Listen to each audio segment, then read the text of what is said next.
Okay, welcome back guys. तो इस video में हम डिस्कस करेंगे फंक्शंस। और फंक्शंस को लेके मैंने एक और वीडियो पहले डाला था, बट यहाँ पे फंक्शंस को हम रिविजिट करेंगे और डिस्कस करेंगे जो चीज़ें रह गई थी, और कुछ चीज़ें जो ऑलरेडी डिस्कस करी हैं वो दोबारा हम डिस्कस करेंगे, क्योंकि फंक्शंस हमारे काफ़ी इम्पॉर्टेंट पीस होता है हमारे प्रोग्राम्स में, सी और सी प्लस प्लस के। तो फंक्शन हमारा करता क्या है? फंक्शन हमारा जो भी कोई हमारा टास्क रहता है बहुत बड़ा, फंक्शन हमें हेल्प करता है एक बड़े टास्क को ब्रेक करने में, कि उसको हम छोटे टास्क में ब्रेक कर दें, और ताकि उसको मेंटेन करना इजी हो।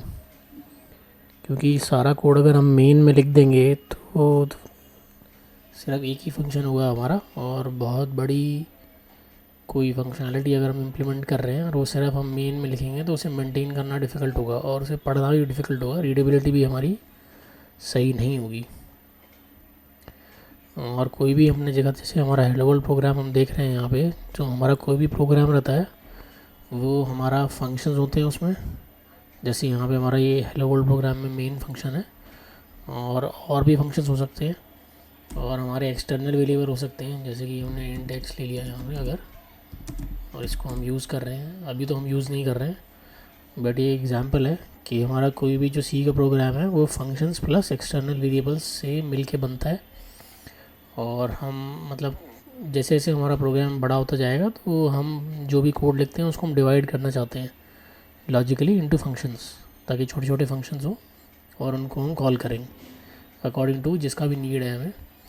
और जैसे हमारी एक सोर्स फाइल है तो हमारी सोर्स फाइल्स मल्टीपल हो सकती हैं, बट जैसे हम फंक्शन लिख रहे हैं तो फंक्शन और अलग अलग फंक्शंस हमारे अलग अलग फ़ाइल में हो सकते हैं। ऐसा नहीं हो सकता कि हम एक फ़ंक्शन लिखें और वो दो फाइल में चला जाए, ऐसा नहीं कर सकते हम। जैसे मेन फंक्शन हमारा है, ये 7 टू लाइन नंबर 10 में है, तो ये है हमारी जो सोर्स फाइल 1 है,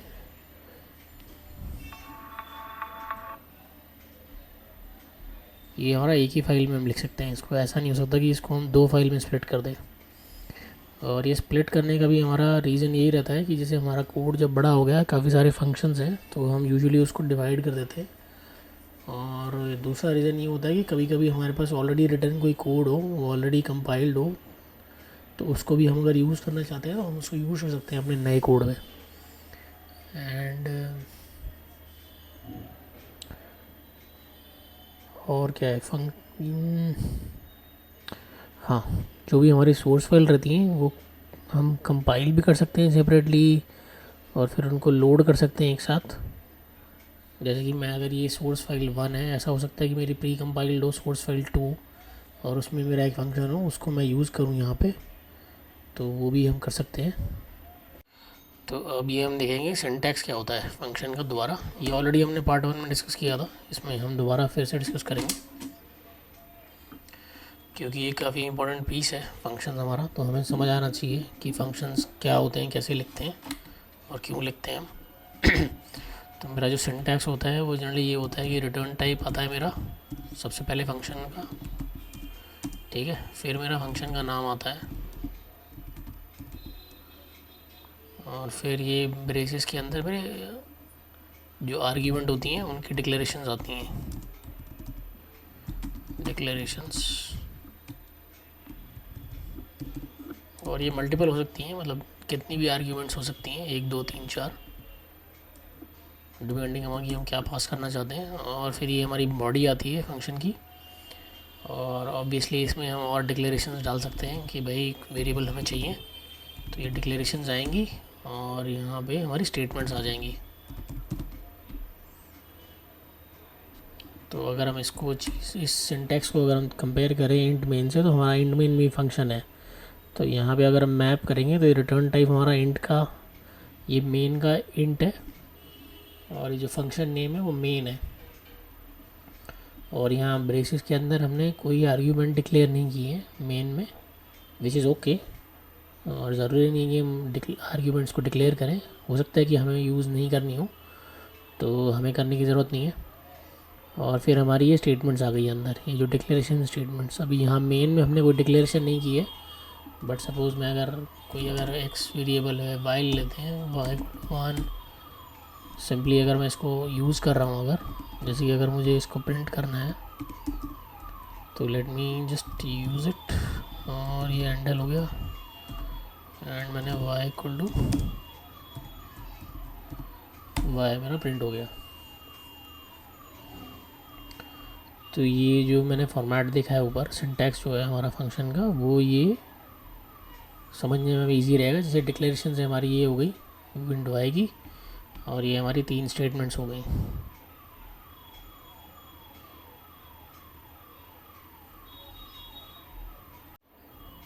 अब एक स्पेशल स्टेटमेंट है जो हमने ऑलरेडी डिस्कस किया था, रिटर्न स्टेटमेंट। तो हमने देखा था कि रिटर्न स्टेटमेंट क्या करता है।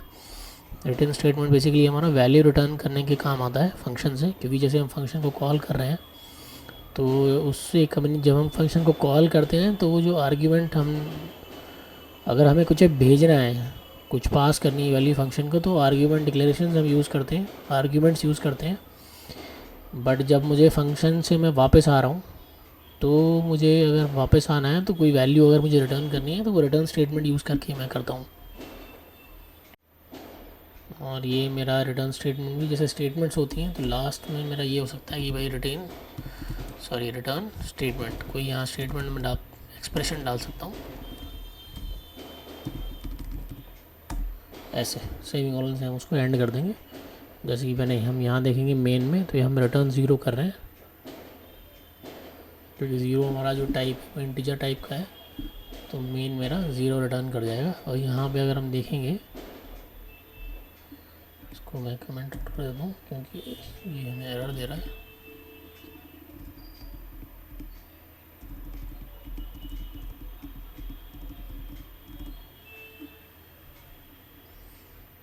ठीक है, तो यहाँ पे अगर हम देखेंगे प्रोग्राम रिटर्न 0 कह रहा है। तो अगर मैं इसकी वैल्यू चेंज कर दूँ, ये हमने डिस्कस किया था पहले वीडियो में भी, तो इसको अगर मैं 10 कर दूँगा तो यहाँ पे मुझे 10 दिखाएगा ये।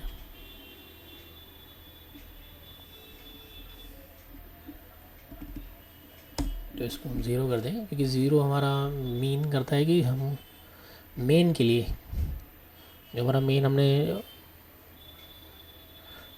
ये भी हमने पहले डिस्कस किया था कि मेन हमारा स्पेशल फंक्शन होता है, और ये फंक्शन हमें चाहिए होता है कोई भी C++ का प्रोग्राम लिखने के लिए। मतलब मेन ऑप्शनल नहीं होता, ये फंक्शन हमें लिखना ही पड़ेगा।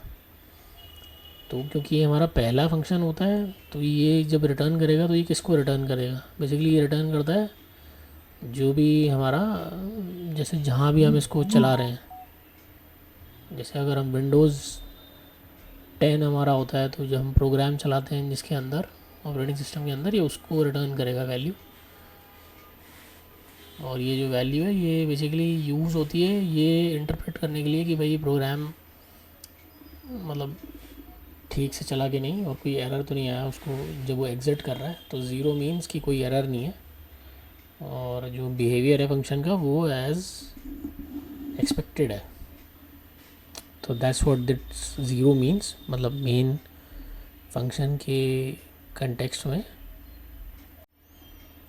और ये जो रिटर्न मेरी स्टेटमेंट है, जनरली क्या होता है, जैसे मैंने यहाँ पे इंट मैं रिटर्न कर रहा हूँ, तो यहाँ पे ऐसे भी हो सकता है कि सपोज़ मेरे पास फ्लोट है, मगर अगर मैं एक डेसिमल टाइप का वैल्यू रिटर्न करूँगा, फ्लोट रिटर्न इक्वल टू 3.14, ठीक है। बट अगर मैं यहाँ पे इसको फ्लोट को रिटर्न करूँगा तो वो वैल्यू मेरी कन्वर्ट हो जाएगी अपने आप इंटीजर टाइप में। तो जैसे कि मैंने देखा, मैंने फ्लोट लिया एक, क्योंकि फ्लोटिंग पॉइंट हम यूज़ कर सकते हैं डेसिमल रिप्रेजेंट करने के लिए, डबल भी ले सकते हैं यहाँ पे। और जब मैं ये वैल्यू रिटर्न करूँगा तो ये वैल्यू मेरी इस टाइप में रिटर्न हो जाएगी, क्योंकि मैंने मेन फंक्शन हमारा इंटीजर रिटर्न करता है C++ में। सी में ये हमारा वॉइड होता है, मतलब हमें कुछ रिटर्न करने की ज़रूरत नहीं होती सी प्रोग्राम से, बट C++ प्रोग्राम में हमें इंटीजर रिटर्न करना होता है। तो अगर हम देखेंगे रेट जो है, ये रेट तो लेकिन डबल टाइप का है, बट स्टिल क्योंकि हमारा फंक्शन जो है ये वैल्यू रिटर्न करना चाहिए इंट टाइप की, तो ये जो हमारा ये वेरिएबल है RET, ये हमारा इंट में कन्वर्ट हो जाएगा। तो 3.14 को अगर हम इंट में कन्वर्ट करेंगे तो हमें 3 मिल जाएगा।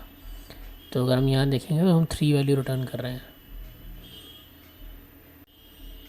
तो ऐसे ही हम क्या करेंगे, सम करने के लिए एक फंक्शन लिखते हैं और उसको हम कर देंगे कि भाई सम ऑफ इंटीजर्स, हमारा फंक्शन होगा वो रिटर्न करेगा इंटीजर। तो हम क्या करेंगे, इंट सम ऑफ, ठीक है, सम ऑफ इंटीजर्स इंट ए और इंट बी हो गया है। और ये हमारा क्या करेगा, ए और बी का सम हमें रिटर्न कर देगा। तो इसको हम ए प्लस बी कर देंगे और रिटर्न सी कर देंगे यहाँ पे, ठीक है। तो इसको मैं मेन में यूज़ कर लूँगा। जैसे मेरा इंटीजर x मैंने लिया था यहाँ पे, इसको x प्लस वाई हम कर देंगे और इसको हम प्रिंट कर लेंगे। तो इंट z इक्वल टू हम क्या करेंगे, z equal to sum of integers, ठीक है, x और y, और इसका सम हमारा z में आ जाएगा और इसको z को हम प्रिंट करा देंगे।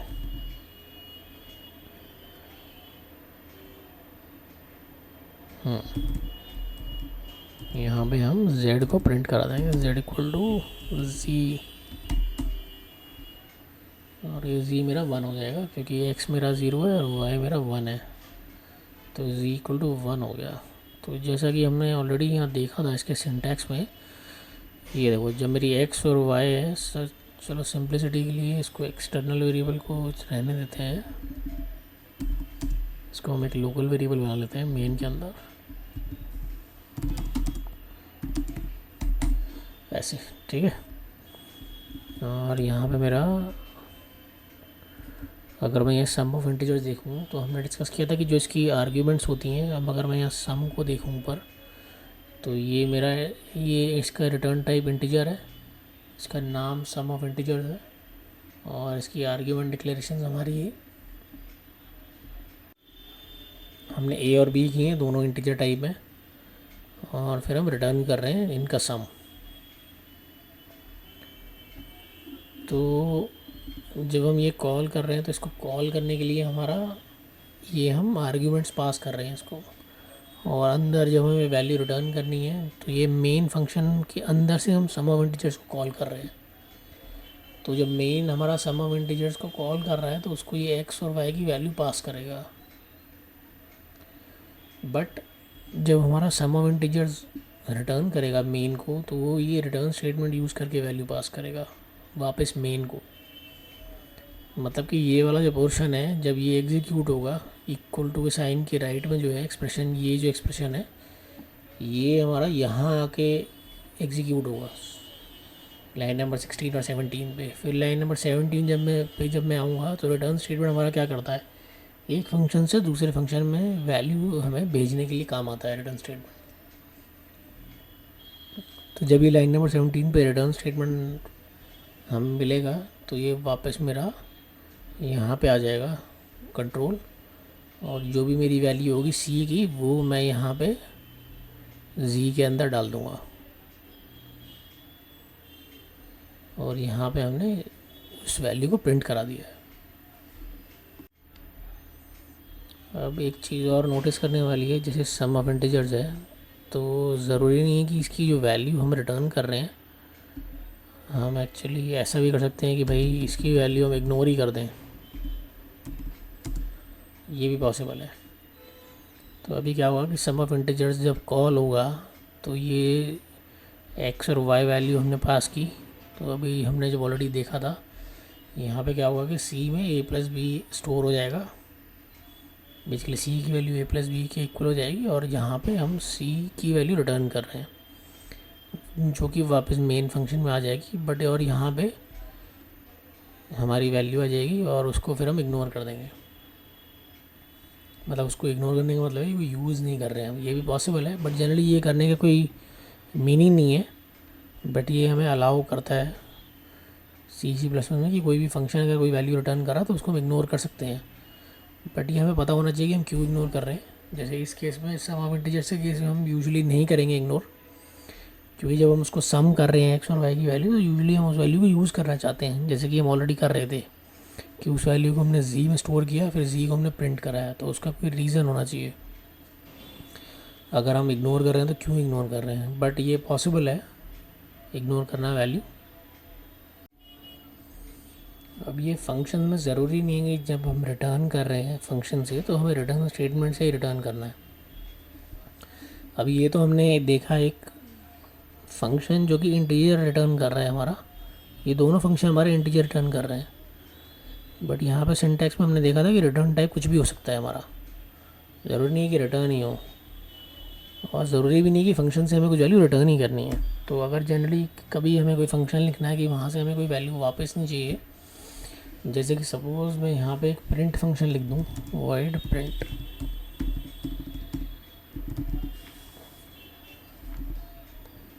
ठीक है, प्रिंट हेलो वर्ल्ड, इसको प्रिंट करेंगे, ये बस हाई प्रिंट कर देगा और रिटर्न कर जाएगा।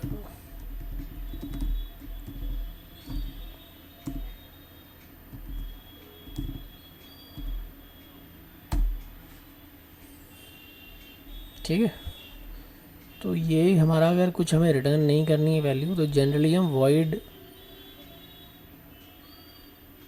टाइप होता है हमारा, रिटर्न टाइप वॉइड रहता है कि हम कुछ रिटर्न नहीं करना चाहते हैं। और जैसे कि मैंने ऑलरेडी कहा था कि अगर हमारा ये मेन, जैसे सी प्लस प्लस का मेन है, सी में भी हम मेन लिखते हैं, सी में जनरली मेन का रिटर्न टाइप वॉइड रहता है, क्योंकि हम कोई वैल्यू रिटर्न नहीं करते हैं मेन फंक्शन से सी में।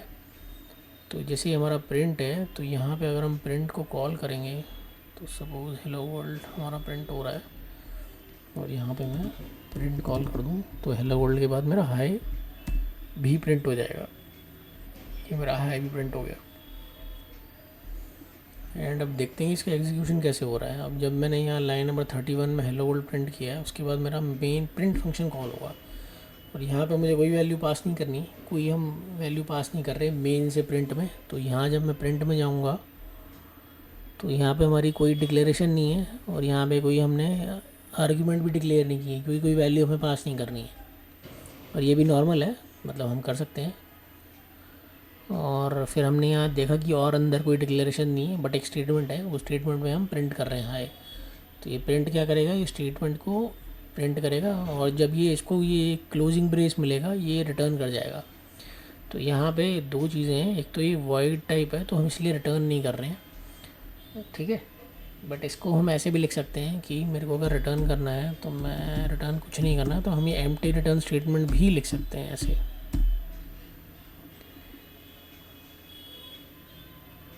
तो ये क्या करेगा, कोई वैल्यू रिटर्न नहीं करेगा। और दूसरी चीज़ ये रिटर्न स्टेटमेंट हमें लिखना नेसेसरी नहीं है इस केस में, क्योंकि जैसे हम कुछ रिटर्न नहीं कर रहे हैं, तो अगर मैं इसको हटा दूँ तो ऑटोमेटिकली जब भी मेरा ये क्लोजिंग ब्रेस मिलेगा मेरे को फंक्शन का, तो वो ऑटोमेटिकली रिटर्न कर जाएगा वहाँ से। तो उस केस में ज़रूरी नहीं है कि यहाँ पे रिटर्न स्टेटमेंट में लगाऊँ, और बट ये भी एक तरीका है रिटर्न करने का, जो कि हमें दिखता है कोड में कि जैसे अगर हमें रिटर्न करना है, मतलब ये इस केस में हो सकता है कि कभी मुझे कंडीशनली रिटर्न करना हो पहले, कि कोई कंडीशन मेरी हिट हो गई और मैं रिटर्न करना चाहता हूँ, तो उस केस में हम कर सकते हैं। और कभी हमें वैल्यू रिटर्न करनी हो तो यहाँ पे हम जो भी वैल्यू है वो रिटर्न कर सकते हैं।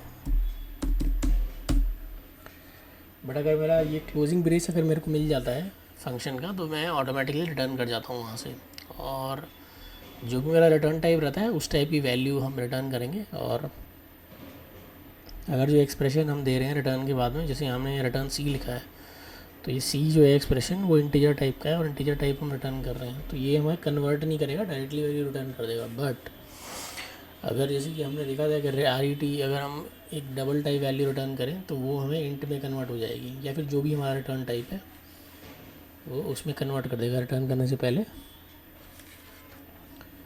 तो ये हमारे फंक्शन हो गए, हमने दोनों फंक्शंस देख लिए जो इंट रिटर्न करते हैं और नॉन इंट, या फिर ये जो हमने देखा ये ऐसा फंक्शन है जो कुछ भी रिटर्न नहीं करता है। एंड और भी फंक्शंस हो सकते हैं, जैसे सम ऑफ इंटीजर्स है, ऐसे हम सम ऑफ डेसिमल नंबर्स भी कर सकते हैं। सपोज यहाँ पे मैं ऐसे ले लूँ कि भाई ये फ्लोटिंग टाइप मैं ले लेता हूँ, ठीक है, सम ऑफ फ्लोट।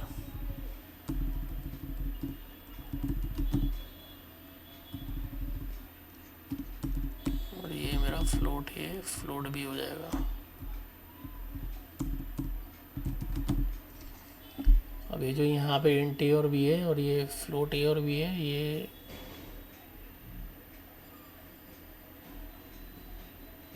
मतलब वो डिफरेंट है, क्योंकि उनका जो ये ए और बी और ये ए और बी का कोई रिलेशन नहीं है। ये हमारे सम ऑफ इंटीजर्स फंक्शन की आर्ग्यूमेंट डिक्लेरेशन हैं, और ये मेरी लाइन नंबर 20 में वो सम ऑफ फ्लोट फंक्शन की आर्ग्यूमेंट डिक्लेरेशन है। तो ये दोनों अलग अलग हैं। अब हम क्या करेंगे नेक्स्ट, सपोज मेरा फ्लोट है एक, ठीक है, फ्लोट f1 लेते हैं इक्वल टू 2.7,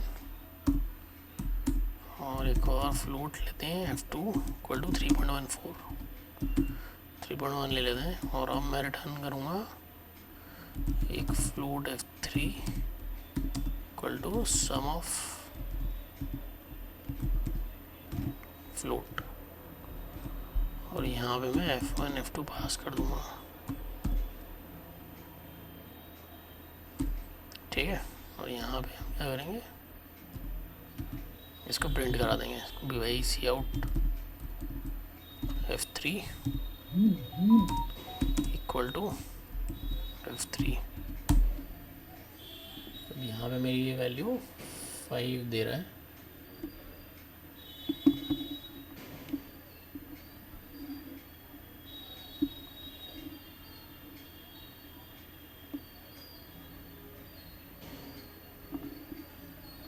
यहाँ पे इसको फ्लोट कर देते हैं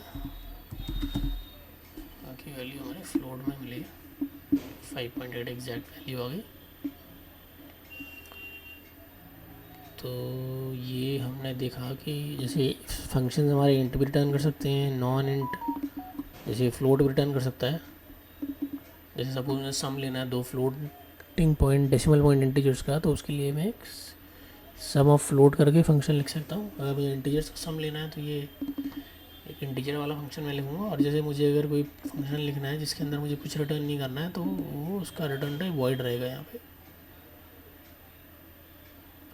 तो ये हमने देख लिए डिफरेंट टाइप्स ऑफ फंक्शन जो है हमारे, और कैसे हम उनमें वैल्यू पास कर सकते हैं, कैसे वो वैल्यू बेसिकली कम्युनिकेट करने का तरीका होता है हमारे।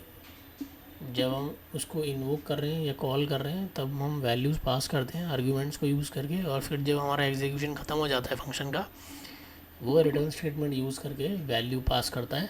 मतलब ऑप्शनल है कि वैल्यू भी पास कर सकता है या फिर वापस आने के लिए वो रिटर्न स्टेटमेंट यूज़ करता है। मीनिंग जैसे मेरा सम ऑफ इंटीजर्स है, जब इसका रिटर्न स्टेटमेंट एग्जीक्यूट होगा तो उसके बाद हमारा ये लाइन नंबर 40 के बाद लाइन नंबर 41 एग्जीक्यूट होगा।